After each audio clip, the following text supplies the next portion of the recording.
make. The Northern Region Bureau has outlined a set of unfulfilled projects in the north as a yardstick for the people of the region to vote for a person as the country's president. Chairperson of the Bureau, Mangwarangwira, tells Lontar Television that their first assignment as the organization was to bring together Northern Region politicians, which has been achieved through the Northern Region Alliance.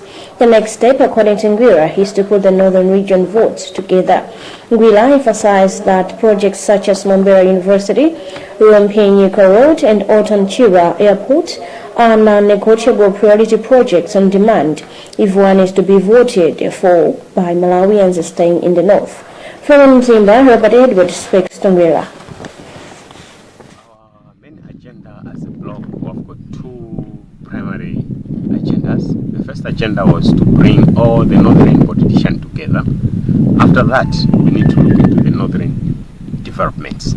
So as of now, our short-term agenda plan has been achieved because we have managed to bring together all the northern political leaders who we wanted them to work together so that they can develop the north to achieve our long-term agenda. Yeah, the next step what we are engaging is our core primary purpose. We have put them together. Now they need a lot, they have to do it. Then Chweta a lot, they have to do it. Then Mzimba Referral Hospital. These are demands which we are not supposed to negotiate. The others will follow, but these are the primary demands we need from the next coming government. So whoever would want to get into government has to meet these demands.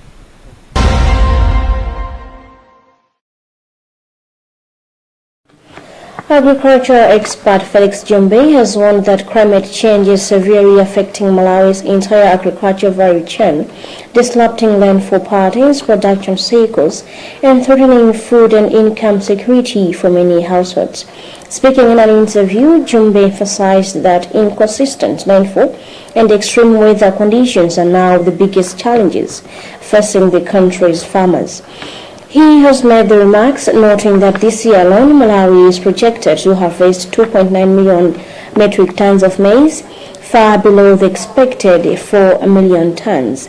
We have more in this report filed by Judith Organ, read in our studios by Gefti Kalunga.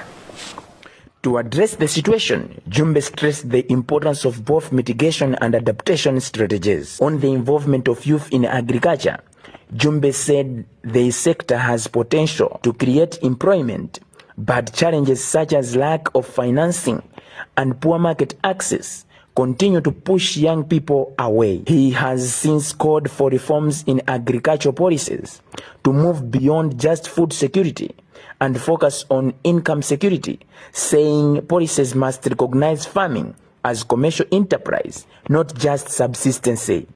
Climate change is affecting farmers and the whole agricultural value chain.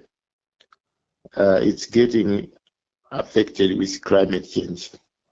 And you know, when we talk about climate change, we are talking about the rainfall not being norm and the heat not being norm.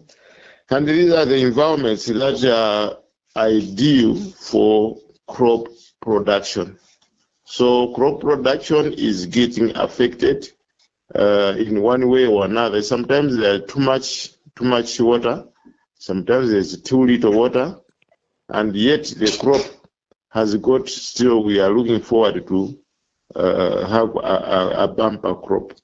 This year we are talking about the production of Malawi being 2.9 metric tons instead of getting 4 million metric tons.